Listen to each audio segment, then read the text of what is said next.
আসানসোলের কল্যাণেশ্বরী মন্দির আমরা ঢুকে গেলাম। এটি বরাকর নদীর তীরে অবস্থিত।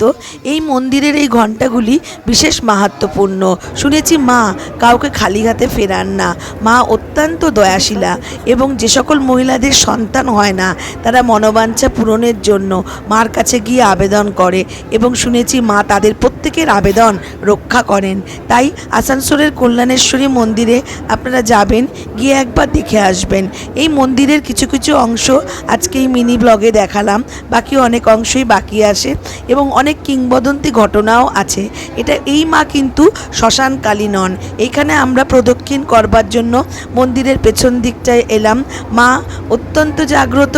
আপনারা সবাই সুস্থ থাকুন, ভালো থাকুন মায়ের আশীর্বাদে।